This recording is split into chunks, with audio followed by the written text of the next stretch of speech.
नमस्कार दोस्तों, आज हम उत्तर प्रदेश के मऊ जनपद के अंतर्गत उपस्थित हैं और मेरे साथ राष्ट्रीय वैक्सीनेटर सहायक हैं जो पशुपालन विभाग के संबंधी ये लोग हैं। पशुपालन विभाग के अंतर्गत इन लोगों को कार्य करना होता है और इनकी नियुक्ति ग्राम पंचायत बोली जाती है गांव में, उसी में ये लोग नियुक्त होते हैं।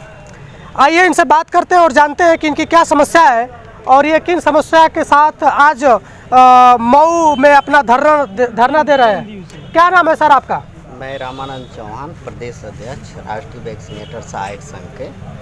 और आज हम लोग तीसरा दिन धरना करने यहाँ पे उपस्थित हुए हैं, लेकिन अब तक ले कोई शासन या विभाग से कोई कर्मचारी या अधिकारी हमारे पास नहीं आया है। ठीक, इससे पहले भी हम लोग जो है ज्ञापन दिए, विधायक को भी दिए, यहाँ तक कि हम लोग लखनऊ में इको गार्डन पे कई बार धरना दे चुके हैं, लेकिन हमारी समस्या को कोई सुन नहीं रहा है, नहीं उस पर कोई जवाब आ रहा है ज्ञापन का। और हमारी मांग सरकार से यही है कि हमको मानदेय दिया जाए, मासिक मानदेय दिया जाए और बीमा संबंधी सुविधाएं दी जाएं। क्योंकि हम लोग जब काम करने जाते हैं फील्ड में तो पशु जो है कभी सिंह हमको मार देगा और बुरी तरीके से जख्मी हो जाएंगे तो उसकी कोई रिस्पांसिबिलिटी नहीं है। और जब हमारे पास कोई रिस्पांसिबिलिटी नहीं रहेगी, हमारे परिवार को कौन देखेगा? चोटें लग जाएंगी, घायल हो जाएंगे तो कौन देखेगा? इसीलिए जो है हम लोग बीमा संबंधित मांग कर रहे हैं, लेकिन उस पर भी कोई विचार आज तक ले नहीं कर रहा है। बताइए, ऐसे काम चलता है? हम लोग 3 दिन से यहाँ पे हैं, इससे पहले भी कई बार ज्ञापन दिया गया, लेकिन अब तक ले कोई सुनवाई नहीं हो रही है। और हमारी मांग मुख्य रूप से यही है कि हमको जो है क्या बोलते हैं, मानदेय दिया जाए और बीमा संबंधी सुविधाएं दी जाएं। और इसके साथ साथ जो है हम लोग टैगिंग करते हैं, इनाफ पोर्टल पे दर्ज करना पड़ता है वैक्सीनेशन का, उसके लिए भी हमको कोई लैपटॉप या मोबाइल दिया नहीं गया है अब तक, तो इसलिए कार्य करने में दिक्कत होती है। और उसके साथ साथ जो है हमको अनवरत कार्य दिया जाए, इसीलिए आज हम लोग जो है। चलिए, ये इनकी मांगे हैं। मैं थोड़ा सा जानकारी के लिए बता दूं कि पूरे उत्तर प्रदेश में इनकी 86,000 की संख्या है और ये 86,000 की संख्या में राष्ट्रीय वैक्सीनेटर संघ के लोग हैं और लगभग इनको 3 वर्ष पूरे होने वाले हैं। 2019 में इनकी नियुक्ति की गई थी और तब से आज तक किसी को 500, किसी को 1,000, किसी को 2,000 ऐसे करके पैसा मिला है और 3 साल का समय इनका निकल गया है। ये ऊर्जावान लोग हैं, आज इनके पास ऊर्जा है, ये लोग काम कर रहे हैं और इनको उचित तनख्वाह नहीं दी जाएगी सरकार की तरफ से, तो जिस दिन ये ऊर्जा विहीन हो जाएंगे उस दिन इनके परिवार का क्या होगा? और ये जितने लोग उपस्थित हैं, आपको दिखाई दे रहे होंगे जितने लोग, ये सभी लोगों के पास परिवार है, इनके बच्चे हैं।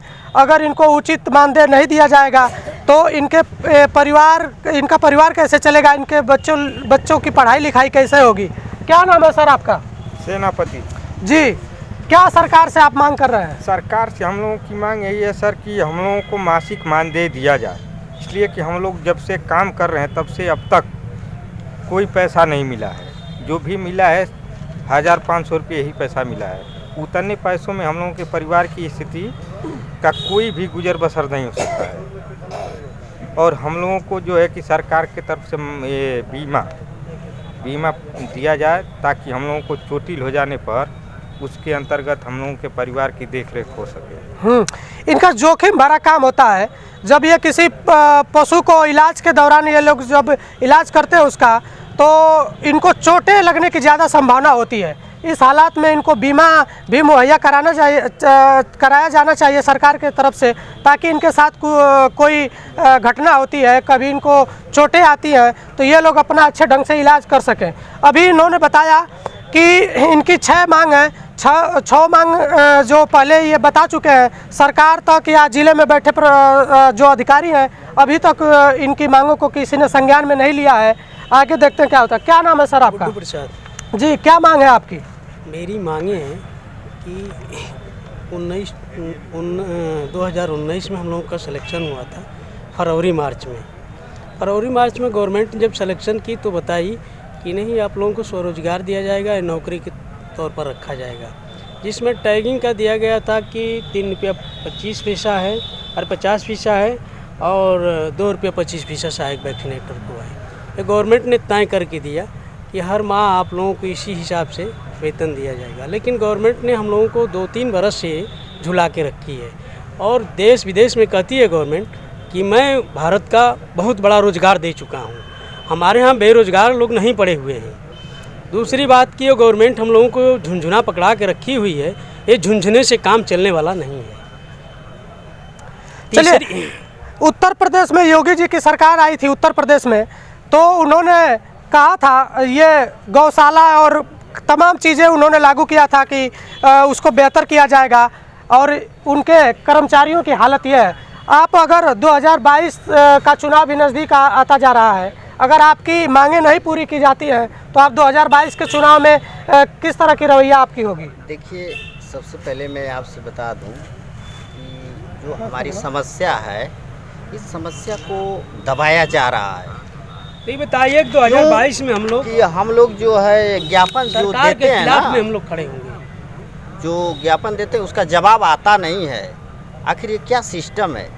लेकिन अगर आप ये भी देखेंगे कि जो माननीय मुख्यमंत्री जी हैं पशुओं से कितना प्रेम करते हैं, हाँ, वही हम लोगों को रखे हैं, तो मेरा मानना तो ये नहीं है कि वो हमारी बातें नहीं सुनेंगे, अवश्य सुनेंगे। अगर चुनाव से पहले अगर हमारा ये जो है इस मांगों पे विचार नहीं किया जाएगा तो मैं वादा करता हूँ 86,000 हम लोग हैं उत्तर प्रदेश में और सभी जनपदों के जिला अध्यक्षों से हमारी बात होती है, ठीक, और ब्लॉक अध्यक्षों को मैं नियुक्त कर दिया हूँ सभी जनपदों में, और सभी को ले करके मैं आने वाले समय में उसी पार्टी के साथ रहूँगा जो हमारी बात करेगा। चलिए, क्या बोल रहे थे आप? मैं ये बता रहा था कि सर ये गवर्नमेंट मुझे कहती है कि नहीं मैं इतना देश विदेश में दे दिया हूँ, लेकिन आज तक मुझे उस तरीक़ा का संदेश इस पूरे उत्तर प्रदेश में नहीं दिखाई दे रहा है। उत्तर प्रदेश से लोग सारे न्यूज़ भेजते हैं कि नहीं ये मैं उत्तर प्रदेश विकासशील देश है और विकासशील प्रदेश में मैं योगी जी इतना मैं काम कर रहा हूँ, और पूरे प्रदेश में मैं घूम के देखा हूँ, पूरे प्रदेश वाले कह रहे हैं कि आदित्यनाथ योगी ने बहुत बड़ा काम किए हैं। लेकिन आज मैं देख रहा हूँ कि भूखमरी के हम लोग शिकार बनते जा रहे हैं, और भूखमरी के शिकार ही नहीं, शिक्षा विहीन मेरे बच्चे भी हो रहे हैं, शिक्षा विहीन मेरे परिवार भी हो रहा है। सारे लोग कहीं रोजी न रोटी कर पा रहे हैं। देश में अगर जो कहीं हम लोग चले जाएँ तो हम लोगों को खोजा भी जा रहा है। हम लोग मौके पर नहीं उपस्थित हो रहे हैं तो हम लोग को डांट भी सुनना पड़ रहा है, निकाल भी दिया जाता है कहीं कहीं, हम लोगों को कहीं से कहीं हटाया जा रहा है, बरगलाया जा रहा है। तो इसका क्या मतलब है? हम लोग बंधक भी रहें और भूख मरते भी रहें। चलिए, इनका सीधा सीधा ये कहना है कि सरकार जितना वादा करती है उतना ज़मीन पे काम नहीं होता है, और दूसरी चीज़ ये है कि ये लोग जहाँ नियुक्त हैं ये 10 बजे से 4 बजे तक अपनी ड्यूटी करते हैं। आपातकालीन में भी इनको अगर बुलाया जाता है तो ये लोग उपस्थित होकर अपना योगदान देते हैं। पूरे कोरोना काल में हम लोग फोन जब भी आया तब भी हम लोग जाते हाँ, हैं, बताइए, बताते रहिए। और कहीं भी रिश्तेदार कोरोना में सारे लोग परेशान बैठे रहते हैं इसी को पार करके कि सरकार हमारी बातें सुनेगी, आज ना कल मानदेय देगी, और इस तरह उल्लू बनाती है पूरा ये। चलिए, लास्ट में मैं अपने चैनल के माध्यम से सरकार से और यहाँ बैठे जिम्मेदार अधिकारियों से यही निवेदन करूँगा कि हो सके तो इनकी मांग को सुन लिया जाए और इनकी बातों को संज्ञान में लेकर जल्द से जल्द इनकी सुनवाई की जाए, ताकि ये लोग कुशल पूर्वक अपने घर जाएं और रेगुलर अपने ड्यूटी पर जा सकें। क्योंकि अगर आप इनकी सुनवाई नहीं करेंगे तो ये इसी तरह धरना देंगे, और आने वाला चुनाव में अगर आप नहीं सुनेंगे तो शायद उससे भी ये लोग नुकसान पहुंचा सकते हैं सत्ताधारी पार्टी को। क्या बोल रहे थे आप? कह रहे हैं सर कि जैसे हम लोगों की काम की बात है तो हम लोग काम जितना करते हैं इनाफ पोर्टल पे दर्ज करना, वैक्सीनेशन करना, यहाँ तक कि हमसे चारा भी बिकवाया गया है, और केसीसी भी हमसे करवाया जाता है। सरकार की जो योजनाएं आती है उसको हम जा करके पशुपालकों तक पहुँचाते हैं। ऐसा नहीं है जब भी फोन आएगा ना डॉक्टर का तो हम लोग पहुँचते हैं, सारा काम छोड़कर हम लोग जाते हैं, सारे काम छोड़ करके करते हैं। लेकिन कौन रहा था उस समय भी, कोरोना के समय में भी हमने काम किया है, बैठे नहीं थे, लेकिन हमारे साथ ऐसा व्यवहार किया जा रहा है। देखिए योगी जी, ये लोग कोरोना जैसी विकराल स्थिति में भी अपने वर्क को करते रहे, ये लोग जिम्मेदारियां अपनी निभाते रहे, और इनकी स्थिति ये है कि ये 2-3 साल से पैसे के लिए मोहताज हैं। आपके सरकार में आपके सीनियर अधिकारियों द्वारा इनकी कोई सुनवाई नहीं की जाती है। अब मैं एक बार फिर कहूँगा कि आप इनकी समस्या को ज़रूर सुने और चुनाव से पहले, या मैं तो ये कहूँगा कि जल्द से जल्द इनकी समस्या को सुनकर इनकी समस्या को हल करने का काम करें। धन्यवाद।